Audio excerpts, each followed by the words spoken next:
Welcome to Ancient Site Sunday, a new series where we will be visiting an ancient site from around the world every Sunday. Today we are visiting Luxor, also known as the ancient city of Thebes to the ancient Greeks. Luxor is often described as the world's greatest open-air museum because this is where history literally towers above you. For over 1,000 years, Thebes, or Luxor, was the beating heart of ancient Egyptian power, religion, architecture, and culture. It was the capital of Egypt during the New Kingdom, and today it holds one of the densest concentrations of archaeological sites in the world.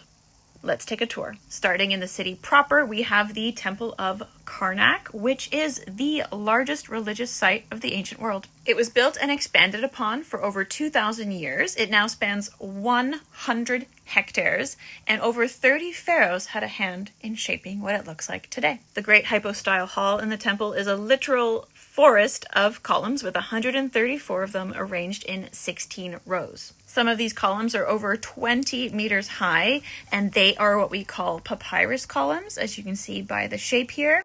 And this represents the primeval papyrus swamp from which the world was created. Connecting the Temple of Karnak to the Temple of Luxor is this 2-kilometer avenue of sphinxes.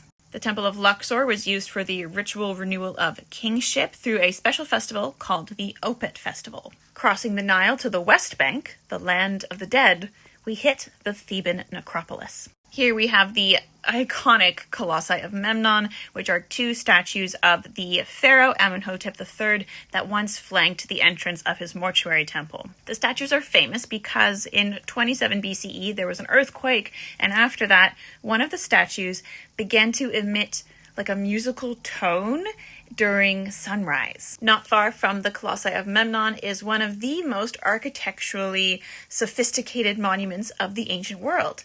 This is the mortuary temple of Hatshepsut, also known as Deir el-Bahri. This temple was commissioned by one of Egypt's great female pharaohs, Hatshepsut, and is carved into the cliffs in a series of colonnaded terraces. Inside there are amazing reliefs depicting her divine birth, her reign, and her very famous expedition to Punt. Further into the cliffs we reach the Valley of the Kings, where 60 tombs to both Egyptian pharaohs and noblemen have been found. The most famous one, of course, being King Tut's tomb, found by Howard Carter in 1922. Nearby we have the Valley of the Queens, where the royal wives and children were buried. The most famous of these is the tomb of Nefertari, who was a wife of Ramses II. And that is our whistle-stop tour of Luxor. Make sure you're subscribed so you don't miss out where we're going to next Sunday. And if you want to go anywhere in particular, let me know in the comments below.